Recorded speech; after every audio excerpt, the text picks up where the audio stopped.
네, 하나님의 말씀 마태복음입니다. 마태복음 9장 35절입니다. 마태복음 9장 35절.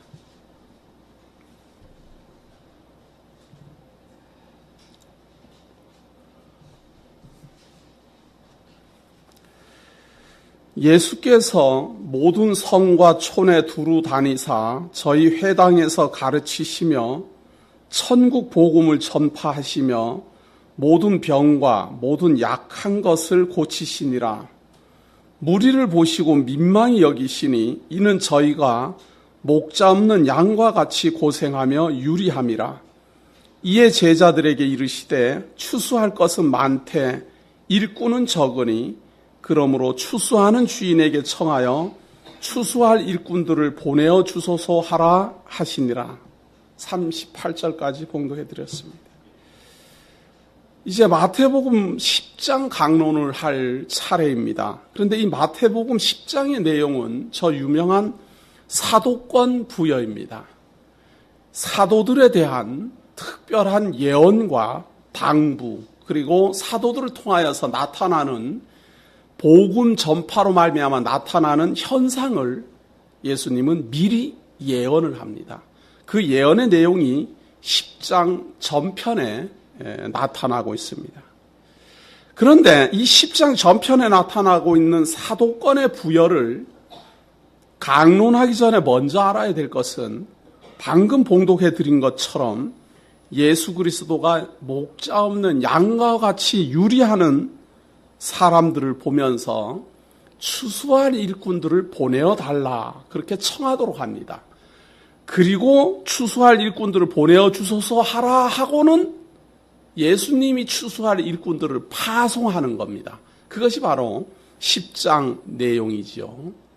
다시 말해서 추수할 일꾼들을 보내어 주소서 하고 주인에게 청하라 그러고 추수할 일꾼들을 예수 그리스도가 파송하니까 추수할 일꾼들을 청하여 달라고 하는 그 주인이 곧 자신임을 증거하는 겁니다. 목자 없는 양과 같이 유리하는 사람들에게 추수할 일꾼들을 보내어 주소서라고 당부하고 예수 그리스도가 추수할 일꾼들로 사도들을 파송하는 것이 바로 10장 내용입니다. 우리가 그런데 이 목자 없는 양과 같다라는 말은 지난번에도 우리가 한번 살펴본 내용이 있습니다. 에스겔서 34장 내용에 보면 에스겔 선지자를 통해서 하나님은 미리 약속을 하지요. 이스라엘 민족을 통치하는 목자들이 양들을 착취하고 양들을 올바른 길로 인도하지 못하기 때문에 그들에게서 양들을 빼앗아 참 목자에게 맡길 것을 예언합니다. 그 예언의 내용이 지금 사도들을 통하여서 성취되는 것을 증거하는 내용이 또 10장 내용입니다. 그래서 여기서 중요한 내용이니까 에스겔서 34장 10절을 한번 확인하고 들어가도록 하겠습니다. 에스겔서 34장 10절입니다.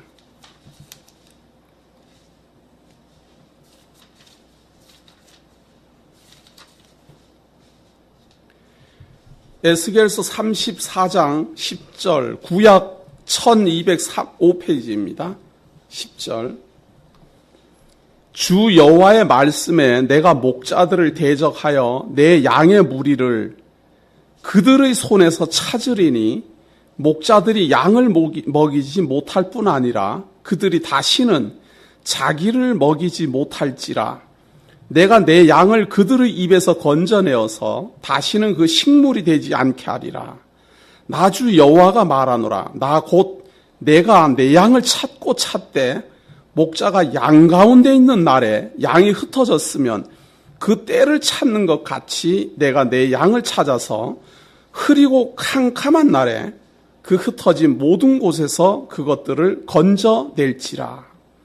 내가 그것들을 만민 중에서 끌어내며 열방 중에서 모아 그 본토로 데리고 가서 이스라엘 산 위에와 시냇가에와 그 땅 모든 거주지에서 먹이되 좋은 꼴로 먹이고 그 우리를 이스라엘 높은 산 위에 두리니 그것들이 거기서 좋은 우리에 누워 있으며 이스라엘 산 위에서 살진 꼴을 먹으리라. 나 주 여호와가 말하노라. 내가 친히 내 양의 목자가 되어 그것들로 누워 있게 할지라. 이 에스겔서 34장의 예언은 여호와 하나님께서 에스겔 선지자를 통해서 흩어져 있는 하나님의 양, 하나님의 택한 백성을 구원해 내실 것을 예언하는 내용입니다. 그리고 그 예언 그대로 예수 그리스도께서는 지금 목자가 되셔서 잃어버린 양을 찾겠다. 잃어버린 양, 주인 목자 없는 양과 같이 유리하는 이스라엘 민족들을 향하여 복음을 전파하여 그들을 구원해 내겠다라고 선포하는 것이 바로 마태복음 10장의 내용입니다. 그리고 추수할 일꾼들을 보내어 달라 그렇게 요청하도록 하시고 예수님은 추수할 일꾼들을 파송합니다. 그 내용이 마태복음 10장 1절로부터 시작됩니다.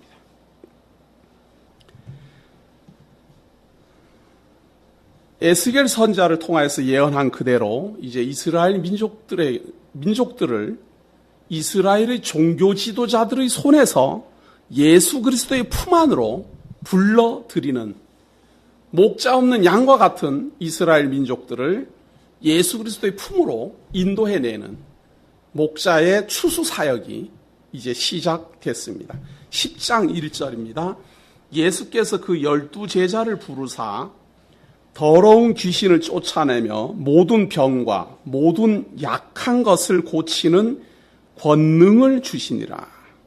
12사도의 이름은 이러하니 베드로라 하는 시몬을 비롯하여 그의 형제 안드레와 세베대의 아들 야고보와 그의 형제 요한 빌립과 바돌로메 도마와 세리 마테 알페오의 아들 야고보와 다데오 가나안임 시몬과 및 가룟유다 곧 예수를 판 자라. 지금 여기에 거명되고 있는 12명은 가룟유다까지 포함해서 12명입니다. 그런데 가룟유다는 이제 버림을 받게 되고 그 자리에 다메섹 도상에서 예수님은 바울을 사도로 부르죠. 그렇게 해서 12사도가 채워지게 되고 그 12사도의 자리는 요한계시록 끝까지 나옵니다. 그래서 지금 예수님이 여기서 12사도를 거명했지만 거기서 가룟유다는 제거되고 그 자리를 사도 바울이 차지하는 것으로 보는 것이 타당하다 이렇게 보여집니다. 그리고 10장 1절에 그 나와 있는 대로요. 예수께서 그 12제자를 부르사 더러운 귀신을 쫓아내며 모든 병과 모든 약한 것을 고치는 권능을 주시니라. 이걸 메시아 권세라 그러는 겁니다. 그 예수님이 그러한 권능을 행하도록 권한을 주었다. 그 말이에요. 따라서 아무나 이걸 하는 게 아니라 사도들로 선택된 사람만 이걸 할 수 있는 겁니다. 그럼 다른 사람들이 마치 사도권을 부여받은 것처럼 행하는 건 뭡니까? 그건 그냥 자기 혼자 쇼하는 거예요. 예수님이 그 권한을 행사할 수 있도록 이렇게 딱 준 사람, 그 직접 대상자 외에는 자기가 사도권을 부여받았다라고 함부로 말하면 그걸 사기친다고 그러는 겁니다. 예수님은 그들에게 부여도 안 했는데 자기가 부여를 받았다고 하니까 사기치는 거지요. 이걸 지금 정확하게 성도들이 모르기 때문에 아무 목사나 그냥 뭐 병 고친다 그러고 뭐 귀신 쫓아낸다 그러고 야단 법석입니다. 그런데 그것을 성도들이 왜 구분을 못하는가 하면은 그렇게 말하는 것도 사도들에게만 국한됐다 그러면 그럼 우리는 뭡니까? 이렇게 되거든요. 그게 구분이 안 돼요. 사도들에게 한 말인지 우리에게 한 말인지 이게 구분이 잘 안 되는 게 성도들입니다. 이걸 목회자들이 정확하게 이것은 사도들에게 한 말, 그리고 사도들에게 국한되는 사역, 그리고 그 사역을 통해서 나타나는 성도들의 반응, 그리고 그 반응으로 말미암아 일어나는 복음의 모습들, 이런 것을 구분해서 설명을 해주면 성도들이 딱 알 텐데 사실은 우리가 성경을 읽으면은 무엇이든지 내게 다 맞는 말인 줄 알잖아요. 무엇이든지. 어떤 내용이든지. 그러다 보니까 무엇이든지 하나님의 말씀으로 보다 보니까 아무 내용이나 다 나한테 접촉을 시키는 거예요. 그래서 예수님이 제자들에게 이렇게 병 고치는 권능을 주었다 그래도 내가 받았다 이렇게 오해를 한다 그 말이에요. 그러다 보니까 성경에는 분명히 주었다고 그랬는데 나는 왜 권능이 안 행해질까 이렇게 해서 실망을 하고 불신을 갖게 되는 겁니다. 그러나 성경은 분명하게 말합니다. 사도들을 선택하고 그 사도들에게만 권능을 주는 겁니다. 아무에게나 다 주는 게 아니에요. 그런데 고린도전서에 보면 은사가 있어요. 병 고치는 은사. 이거는 권능이 아니에요. 하나님이 하나님의 교회를 보호하기 위하여 은사를 주어서 하나님의 교회를 보호하는 거는 메시아 권능이 아니에요. 그러나 여기 지금 사도들에게 주어지는 거는 이 사도들에게만 국한되어 있는 권능입니다. 따라서 이 10장 전체 내용은 사도들에게 주시는 예수 그리스도의 예언임을 분명히 알고 보셔야지 우리들에게 다 접촉되는 것 그리고 현재에 접촉되는 걸로 보면은 굉장한 오해에 빠지기 쉽습니다. 그래서 지금도 뭐 병을 고친다는 사람이 있고 뭐 귀신을 쫓아낸다고 야단이죠. 그게 바로 이 내용을 자기에게 직접 부여한 거기 때문에 그렇습니다. 그러나 10장은 예수님이 이때 당시에 12사도들을 대상으로 권능을 주시고 사도들이 앞으로 어떤 일을 당할 것이다 라고 예언을 했고 또 사도들이 그렇게 복음을 전파함으로 어떤 반응이 일어날 것이다 예언을 했고 또 그렇게 전파한 사도들의 복음을 어떤 사람은 받아들이고 어떤 사람은 받아들이지 않을 것이다. 그걸 미리 예언했습니다. 그 예언을 따라서 우리가 어느 위치에 있는지를 정확히 알 때 이 10장의 내용도 진실된 우리에게 주는 하나님의 복음의 말씀임을 확신 있게 보게 되는 겁니다. 자, 12사도를 정하시고는 5절입니다. 예수님이 이제 예언을 시작하는데요. 사도들에게 예언을 하는 겁니다. 예수께서 이 12를 내어 보내시며 명하여 가라사대 이방인의 길로도 가지 말고 사마리아인의 고을에도 들어가지 말고 차라리 이스라엘 집에 잃어버린 양에게로 가라. 이 벌써 5절부터 벌써 나오잖아요. 예수께서 이 12를 내어 보내시며 이 말이에요. 그 자리에서 이렇게 내어 보내면서 말을 했다 그 말이에요. 미래에 내어 보낸다 이 말이 아니라 그때 당시에 예수님이 12사도를 정해서 그 12사도에게 권능을 주어서 내어 보낸다 그 말이에요. 지금 권능을 행하라고 내어 보내면서 당부하는 내용입니다. 당연히 지금 현대에다 갖다 맞추면 안 되죠.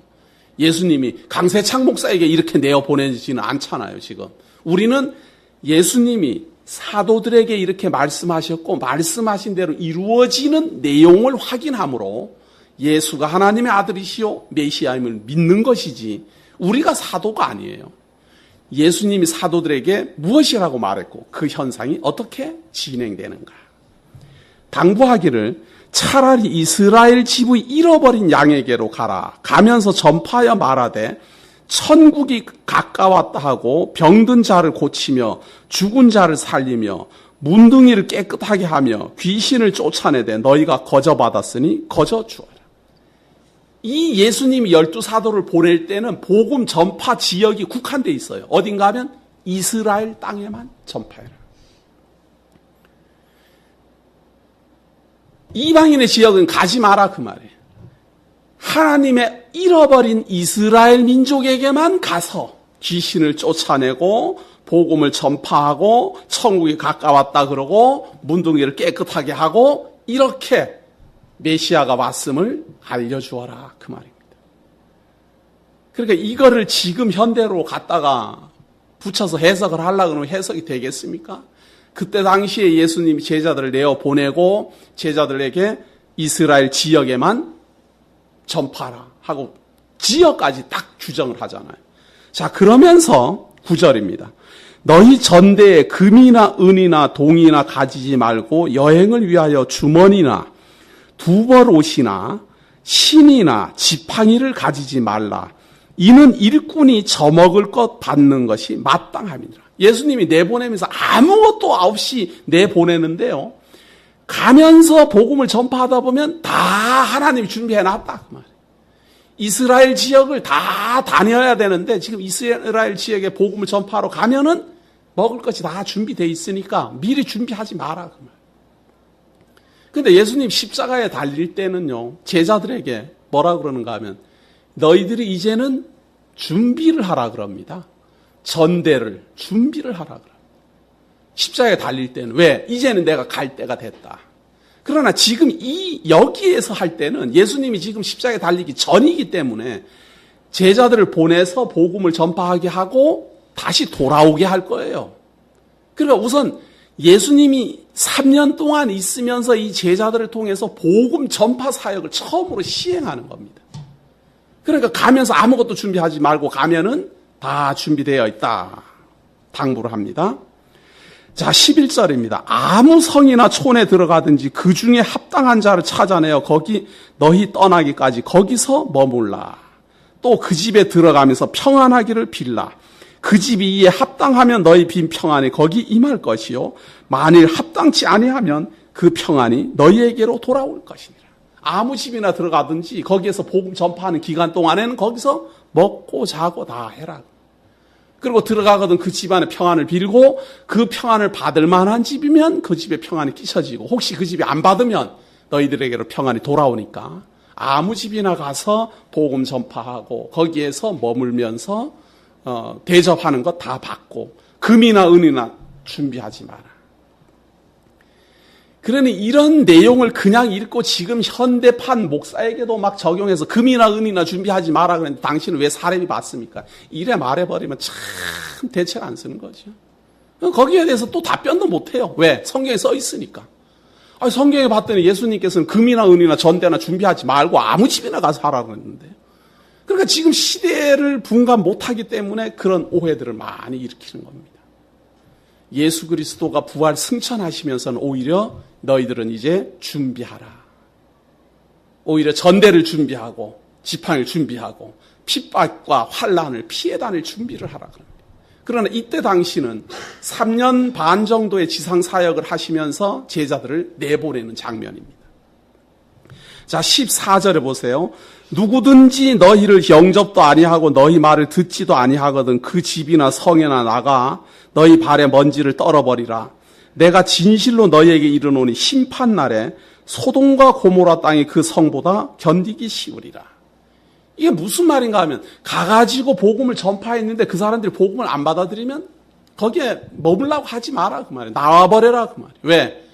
그 집은 이제 심판받을 거니까. 언제? 마지막 날에. 그 즉시에는 안 받아요. 제자들이 가가지고 제자들 못 들어오도록 냉대하고 내보내도 그 즉시에는 안 받지만 심판날에 그렇게 받을 것이다. 지금도 마찬가지죠. 지금도 복음을 전파했는데 복음을 안 받아들이는 사람은 심판날에 가서야 심판받지. 그 전에 뭐 복음 안 받아들인다고 심판받을 일은 없죠. 이거는 그때로부터 지금까지 복음을 안 받아들이는 사람에게 누구에게나 공평하게 주어지는 심판날에 당할 하나님의 권세를, 복음의 결과를 말하는 겁니다. 그러나 이 말을 하고 있는 그 당시는 2000년 전 예수 그리스도의 그때 당시예요. 지금 현재로 끌고 내려오면 안 돼요. 내가 진실로 너희에게 이르는 심판날의 소돔과 고모라 땅이 그 성보다 견디기 쉬우리라.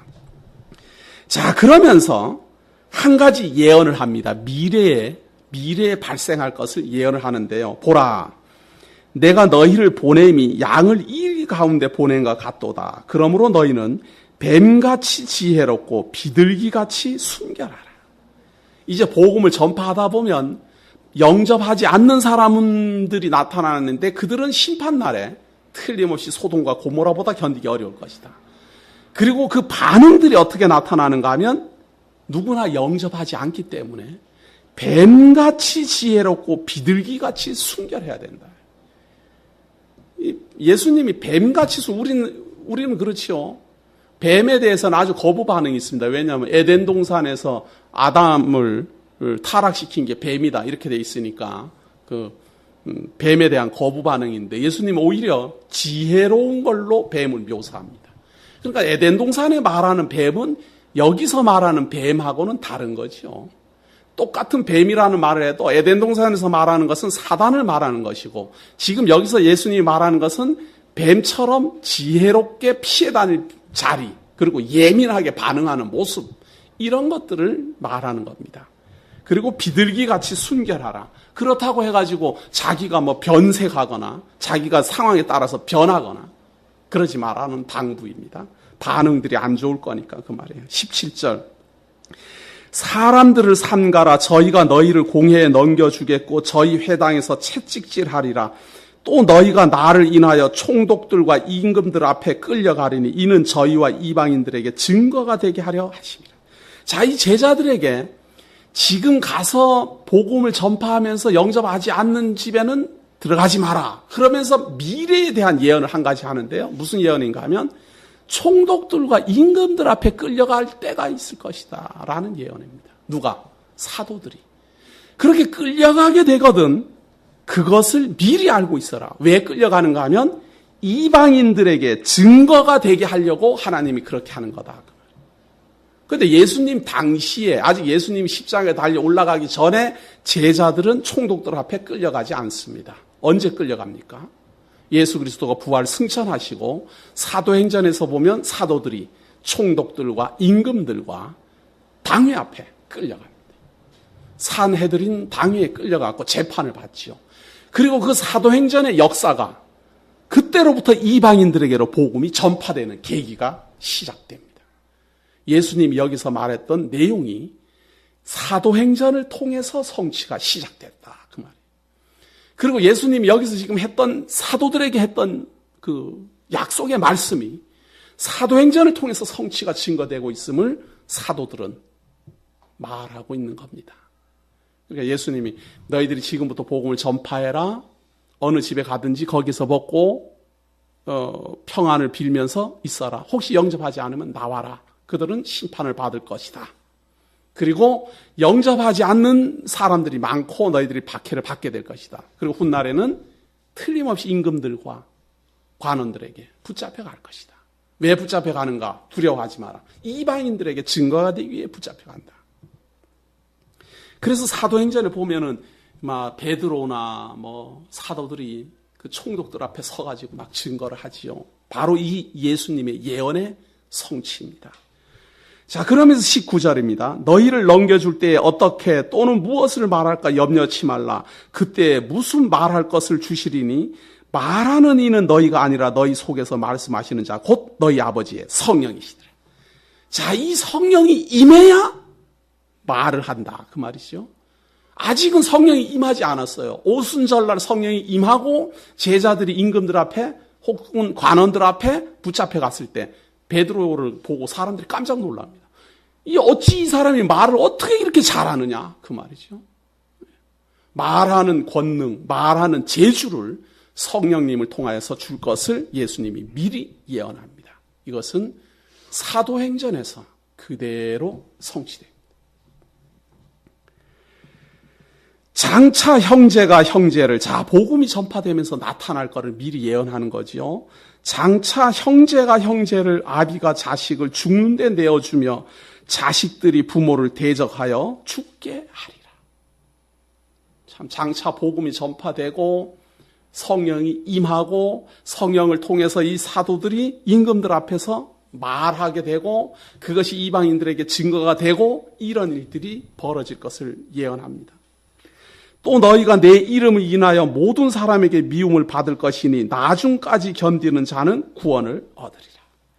모든 민족들에게 미움을 받아요. 그래서 가는 데마다 미움을 받고 쫓겨가고, 그래서 쫓겨나면 가는 데마다 교회가 세워지죠. 고린도 교회가 세워지고 데살로니가 교회가 세워지고, 핍박을 받아서 도망만 가면 교회가 하나씩 세워져요. 예수님이 지금 여기서 말씀하시는 예언은 사도행전을 통해서 그대로 성취되고 있습니다. 그래서 사도행전을 바르게 강론을 하고자 한다면 예수 그리스도의 예언의 내용을 정확히 알고 있어야 됩니다. 이 동네에서 너희를 핍박하거든 저 동네로 피하라. 내가 진실로 너희에게 이르노니 이스라엘의 모든 동네를 다 다니지 못하여서 인자가 오리라. 이 아주 난해 중에 난해예요. 많은 사람들은 너희들이 이스라엘 동네를 다 다니지 못하여서 인자가 오리라 그랬으니까 이스라엘 다 다니기 전에 예수님이 재림할 거 아니냐, 이렇게 이제 해석을 하는 거예요. 지금 예수님이 그 말을 하는 게 아니라 제자들에게 권능을 주어서 내보내면서 하는 말이, 여기서 안 받으면 저기로 가고 저기서 안 받으면 저기로 가라. 다 돌기 전에 나를 만난다. 이 말을 하고 있는 거예요. 그러니까 그때 당시에 제자들을 내어보내고 제자들을 다시 만나게 될 것을 말하는 내용이다, 그 말이에요. 그리고 복음이 전파됨으로 많은 사람들이 냉대를 하게 되고, 또 후에는 너희들이 관원들에게 붙잡혀 가게 되고, 이런 예언을 막 섞어서 하는 말입니다.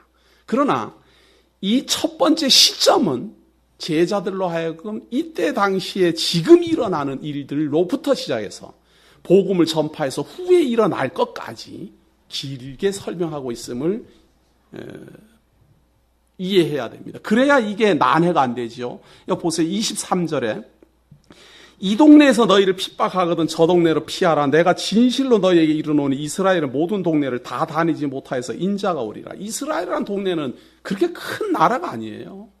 예수님이 오시기 전에 인자가 오리라 했으면 그 이스라엘 다 다니기 전에 예수님이 바로 재림해야 돼요. 그러나 예수님은 그런 말을 한 게 아니고 지금 너희들이 내어보내지만 곧 나를 만나게 된다. 그러면서 이제 다니면서 많은 핍박을 받게 될 것을 예언하는데요. 대접을 별로 못 받을 걸 예언하는 겁니다. 24절에 보세요. 제자가 그 선생보다 또는 종이 그 상전보다 높지 못하나니 제자가 그 선생 같고 종이 그 상전 같으면 족하도다. 집 주인을 바알세불이라 하였거든 하물며 그 집 사람들이랴. 예수 그리스도의 사도들이니까 예수님도 바알세불이 집혔다 이렇게 말을 하는 사람들이 뭐 그렇게 영접하겠느냐 그 말이에요.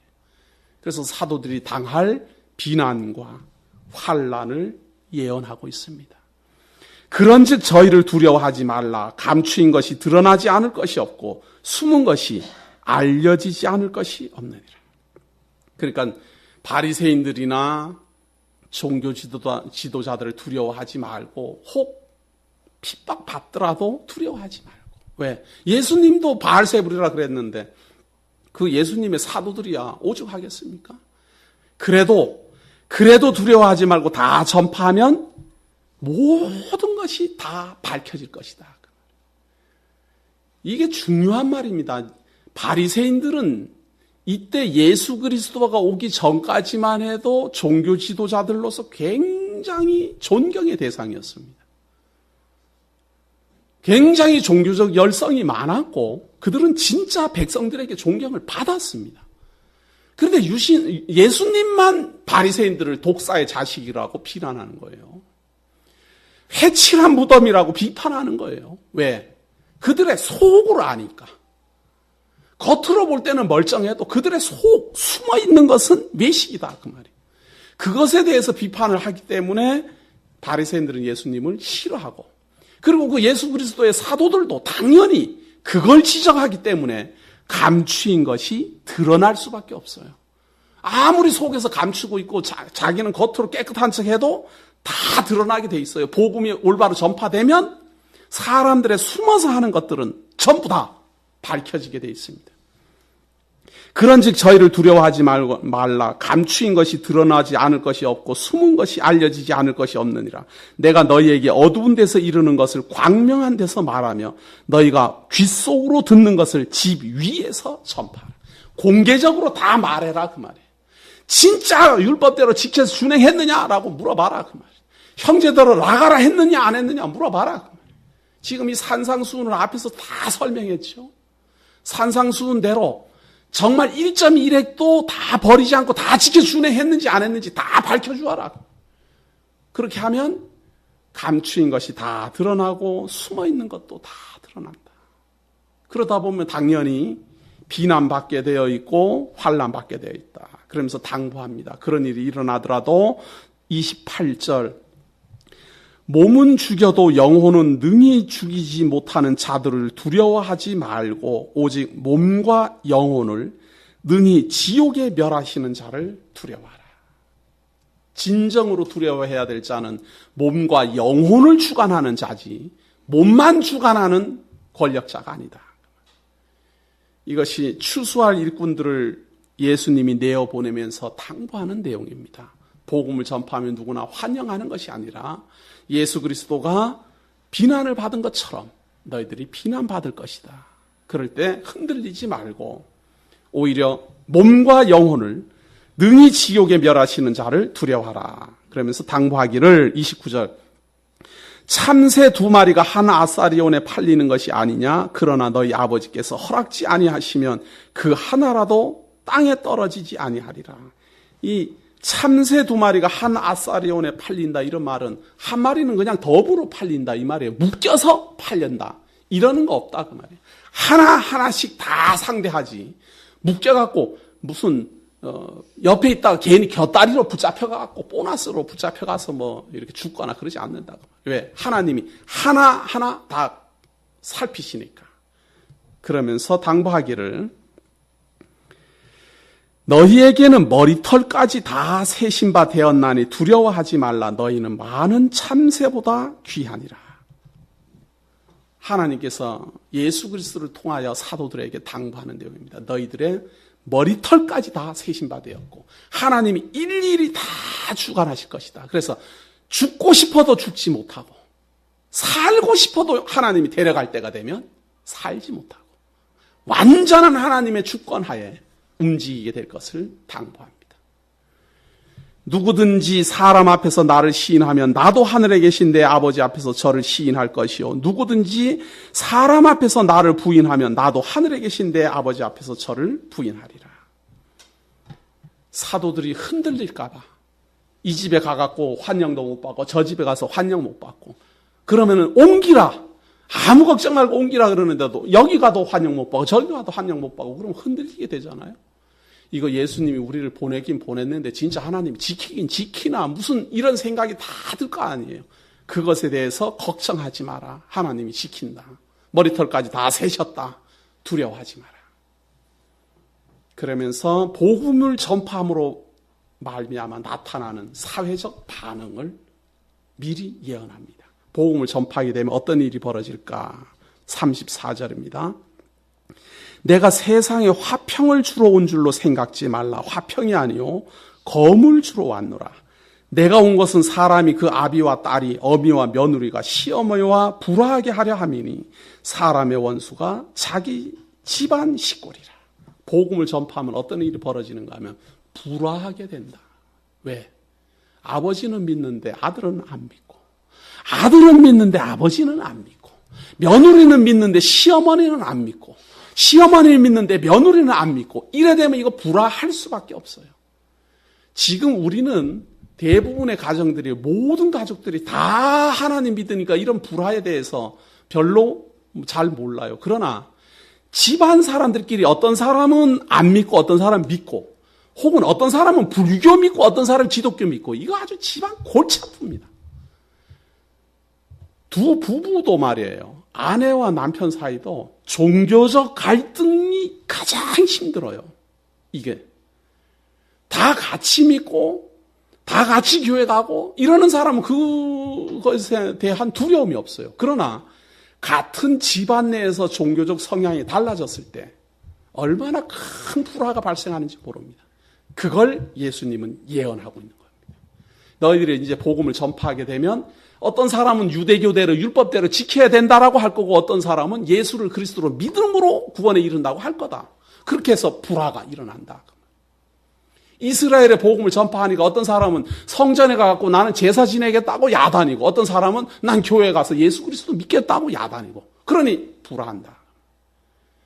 그래서 예수 그리스도가 복음을 전파하시고 오순절날 성령이 임하고 초대교회가 세워지면서 유대교회는 굉장한 핍박에 시달리기 시작합니다. 왜? 신앙이 달라서. 그걸 예수님은 예언하고 있는 겁니다. 그걸로 인하여서 총독들에게 잡혀가게 될 것이고 그 잡혀가는 일 때문에 이방인에게 증거가 될 것이고 또 복음을 전파함으로 서로 뜻이 달라서 불화가 발생할 것을 예언합니다. 37절입니다. 아비나 어미를 나보다 더 사랑하는 자는 내게 합당치 아니하고 아들이나 딸을 나보다 더 사랑하는 자도 내게 합당치 아니하고 또 자기 37절에 보세요. 아비나 어미를 나보다 더 사랑하는 자는 이거는 불효하느냐 안 하느냐 이런 문제가 아니라 아버지는 믿는데 나는 안 믿을 경우 혹은 나는 믿는데 아버지는 안 믿을 경우 어떻게 하겠습니까? 이거? 부모님은 내 육신의 부모님이면 틀림없습니다. 그러나 내 영혼의 주관자는 아니에요. 예수를 그리스도로 믿는다라는 말은 우리 영혼의 문제예요. 육신의 문제가 아니다. 그 말이에요. 영육 간의 문제가 예수를 그리스도를 통하여서 구원에 이르게 하는 것이고 부모님의 문제는 육신의 문제예요. 그런데 내 영혼이 구원 얻는 것은 예수 그리스도를 믿음으로 말미암아 구원에 이르는 것인데 부모님하고 뜻이 다르다. 그래 돼가지고 나는 예수님 못 믿겠습니다. 당연히 합당하지 않죠. 당연히. 나는 예수님 말씀 들으니까 믿을만 한 것 같기는 하는데 부모님이 도저히 반대해서 안 되겠습니다. 그럼 당연히 예수 그리스도를 믿음으로 말미암아 구원에 이르지 못하는 거죠. 합당하지 않다 그 말은 그렇게 되면 구원에 이를 수 없다 그 말이에요. 자, 그런가 하면 39절에 봅니다. 자기 목숨을 얻는 자는 잃을 것이요 나를 위하여 자기 목숨을 잃는 자는 38절부터 봐야 되겠네요. 38절 또 자기 십자가를 지고 나를 좇지 않는 자도 내게 합당치 아니하니라. 이 자기 십자가를 지고 나를 좇지 않는 자도 내게 합당치 아니하니라. 그러니까 대부분 사람들이 십자가를 진다라는 걸 고생한다라는 걸로 생각합니다. 예수님이 하는 말은 자기 십자가를 지고 이 말은 자기를 죽이고 그 말이에요. 십자가라는 말은 죽음을 말하는 것이지 고생을 많이 하고 이런 말이 아니에요. 자기를 죽이고 예수를 의지함으로 산다 그 말이에요. 그래서 바울도 그러잖아요. 나는 날마다 죽노라. 겉사람은 후패하나 속사람은 날로 새롭도다. 이런 걸 거듭났다 이렇게 표현하는 겁니다. 그래서 내 옛사람은 율법 아래서 죽었고 예수로 말미암아 나는 살았습니다. 이렇게 됐을 때 우리의 영혼이 구원에 이르는 것입니다. 그러나 나는 내 영혼을 내가 살릴랍니다. 이렇게 생각하는 사람 이건 합당치 않다고. 예수님을 믿음으로 구원에 이르는 게 아니라 자기 스스로 구원에 이르는 거니까 그건 알아서 해라. 예수님하고 상관없는 구원이니까 본인이 능력껏 해라 그 말이죠. 그래서 38절에 봅니다. 자기 십자가를 지고 나를 좇지 않는 자도 내게 합당치 아니하니라 하는 말은 자기를 죽고 그리스도만 의지하라 그 말입니다. 자기 목숨을 얻는 자는 잃을 것이요 나를 위하여 자기 목숨을 잃는 자는 얻으리라. 이해가 되지요? 자기가 죽으면 예수 그리스도로 말미암아 살고 자기가 살아있으면 예수 그리스도로 말미암아 자기를 잃어버리게 되어 있습니다. 자기의 능력으로 구원에 이르고자 한다면 잃어버릴 것이고 예수 그리스도를 통하여 구원에 이르고자 한다면 얻을 것이다.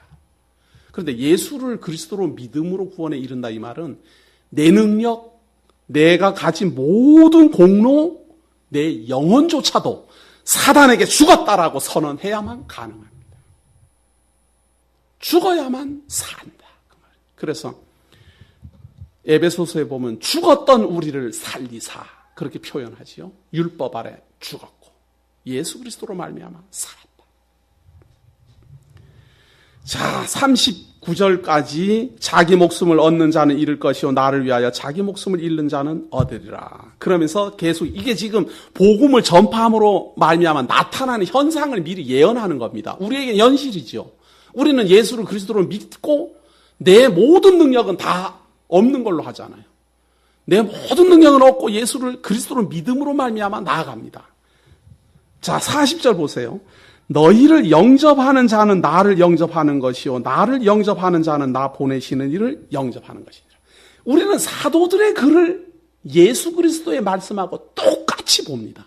지금 이것이 마태가 기록한 거거든요. 예수님이 이 마태복음을 직접 기록한 게 아니에요. 그런데 이 마태의 기록을 우리는 예수 그리스도가 사도에게 부여한 그 권세 그대로 마태가 기록한 그것을 예수 그리스도의 말씀으로 그리고 하나님의 말씀으로 그대로 영접합니다. 이걸 예수님이 2000년 전에 지금 예언을 하고 있는 건데 우리는 현실이에요. 너희를 영접하는 자는 나를 영접하는 것이라.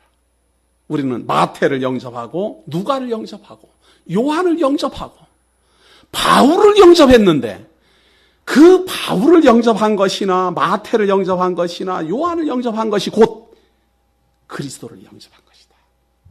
그렇게 해서 그리스도를 영접한 사람은 곧 그리스도를 보내신 자 하나님을 영접한 것이다. 2000년 전의 예언이 우리에게는 현실입니다. 너희를 영접하는 자는 나를 영접하는 것이요 나를 영접하는 자는 나 보내신 이를 영접하는 것이니라. 자, 그런데 사도들의 글을 그대로 하나님의 말씀으로 영접을 하기는 하는데 이들도 또 달라요. 영접을 하기는 하는데 이 영접하는 사람들의 그 영접이 특징이 또 다를 걸 예언합니다. 어떻게 다른가 하면 41절 보세요. 선지자의 이름으로 선지자를 영접하는 자는 선지자의 상을 받을 것이요. 어떤 사람은 선지자로 봐요. 예수님을. 그 사람은 선지자들 중에 한 명이다. 예수님을 선지자들 중에 한 명이라고 보는 종교는 많습니다. 이슬람교에서도 예수님은 선지자 중에 한 명이라고 봅니다. 유대인들 중에서도 예수님을 그래도 좀 인정하고 싶은 사람은 예수님을 그냥 선지자 중에 하나쯤으로 봅니다. 그렇게 보는 사람은 선지자의 상을 얻을 겁니다.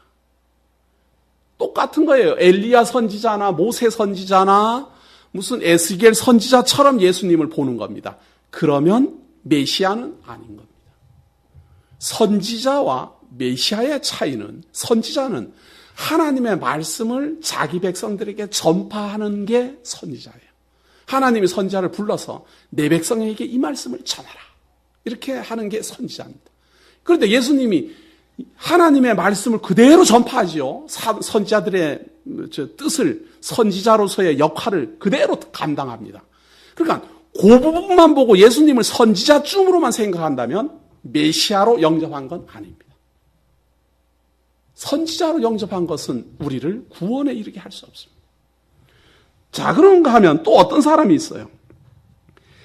의인의 이름으로 의인을 영접하는 자는 의인의 상을 받을 의인 중 한 명이라는 거예요. 의인 중 한 명. 이 많은 성인들이 있다는 거예요. 석가모니도 있고 이런 마호메트도 있고 그 중에 예수님도 의인 중에 한 명이라는 거예요. 그렇게 믿는 사람이 있을 것을 또 예언합니다.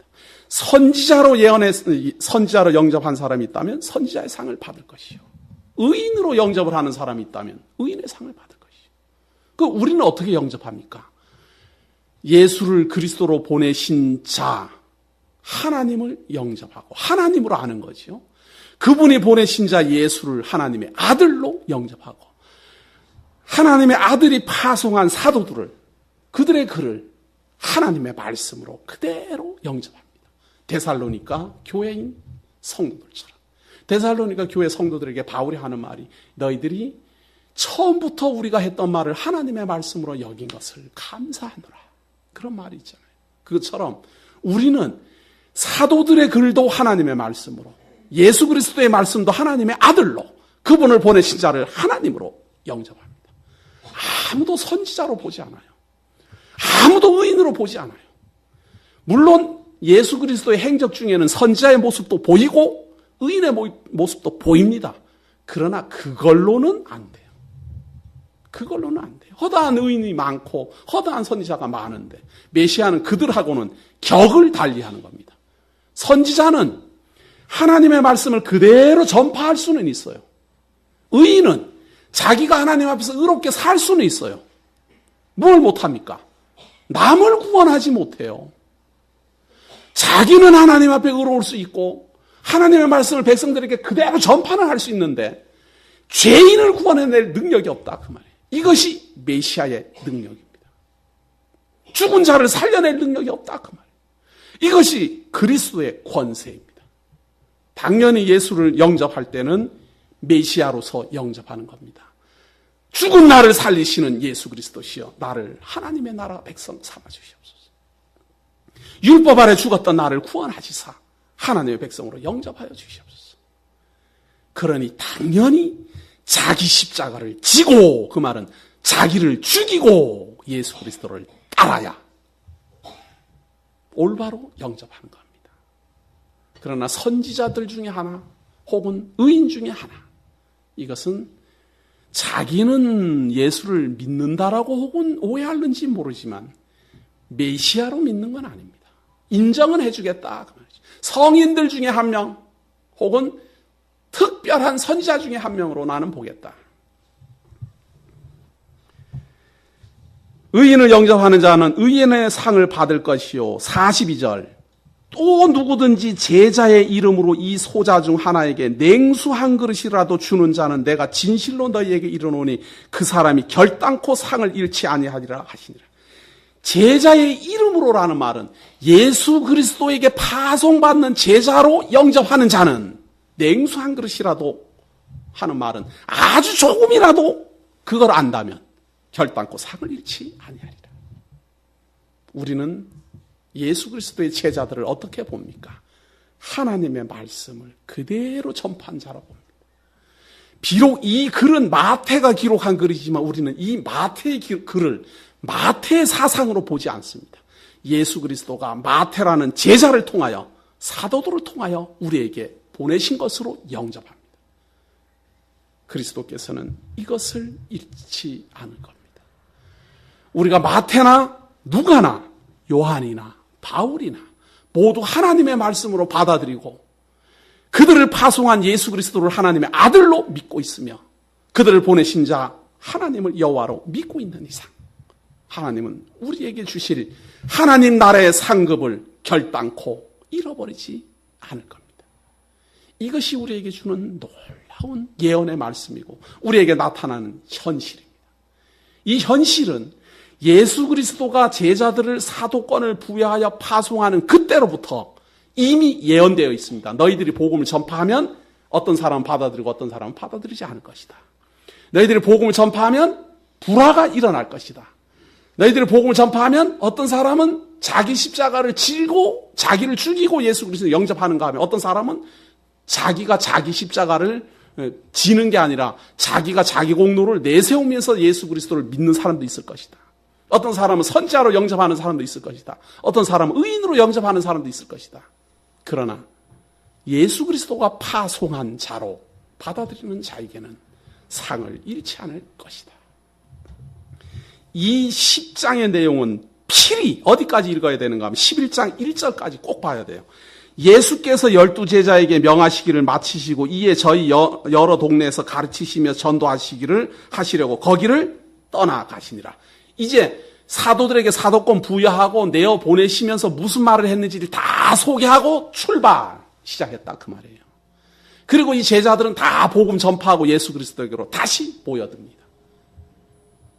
이 내용은 누가복음을 보면 더 확실히 나오죠. 그래가지고 70명이 다니면서 복음 전파하고 하늘로부터 사단이 떨어졌다 이런 보고를 막 예수님께 하죠. 이것을 예수 그리스도가 살아계시는 지상 사역을 하실 때에 일어난 전도운동, 다르게 말해서 복음 전파 활동이라고 합니다. 그리고 이때 사도들을 내어보내면서 했던 예수 그리스도의 예언 그대로 사도들은 임금과 관원들에게 붙잡혀가서 배우지 않았던 말을 성령의 감동으로 고백하게 됩니다. 그리고 그 증거를 통해서 복음은 사마리아와 땅끝까지 전파되기 시작합니다. 그리고 그렇게 전파된 복음을 통해서 집집마다 불화가 발생하기 시작합니다. 어떤 사람은 믿고 어떤 사람은 안 믿고, 어떤 사람은 영접하고 어떤 사람은 영접하지 않고, 어떤 사람은 자기를 죽이고 예수 그리스도만 의지하고 어떤 사람은 자기 공로도 내세우고 예수 그리스도 의지하고. 그런가 하면 영접하는 사람도 다 가지각색이에요. 예수 그리스도를 선지자로 보는 사람, 예수 그리스도를 의인으로 보는 사람. 우리는 하나님의 아들로 영접합니다. 나를 죽은 자 가운데서 구원하시는 메시아로 영접합니다. 나를 하나님 나라에 입성시키실 하나님의 거룩한 그리스도로 영접합니다. 이 놀라운 마태복음 10장의 사도권 부여에 대한 내용은 2000년 전에 예수 그리스도가 사도들을 통하여서 하신 말씀이고 예언이지만 우리에게는 현실적으로 이루어졌고 너무도 감사한 것은 우리가 예수를 하나님의 아들이요 메시아로 믿고 있다라는 사실입니다. 아직까지도 완전하지 못해서 집집마다 생각이 다 다르고 혹은 각 가정이 아내와 남편이 서로 뜻이 달라서 불화하는 일들이 안타깝기는 하지만 예수님이 말씀하신 예언이 우리에게는 그대로 나타나 있다는 현실을 보시면서 이 놀라운 하나님의 말씀을 다시 한번 마음속 깊이 새겨야 될 줄로 압니다. 기도하시겠습니다. 하나님께서 우리를 사랑하셔서 사도들을 통하여 하나님의 말씀을 전파하게 하시고 그 전파하신 하나님의 말씀을 통하여 예수를 그리스도로 영접하게 하시며 하나님을 여호와로 믿게 하시니 감사합니다. 우리에게 주어진 환경 속에서 이 놀라운 하나님의 말씀을 일일이 깨달아가며 내가 어디에 있든지 내가 어느 장소에 처하든지 하나님의 말씀을 의지하여 견디고자 합니다. 어떠한 어려움이 있더라도 이 하나님의 말씀 속에서 참으며 견디게 하시고 우리 주 예수 그리스도 오시는 그날 할렐루야 찬양하면서 나아갈 수 있도록 지키고 인도하여 주옵소서. 늦은 시간까지 하나님의 백성으로서 이 귀한 말씀 다시 한번 상고하게 하시고 다시 한번 깨닫게 하시는 은혜 감사드리오며 예수님 이름으로 기도드립니다. 아멘.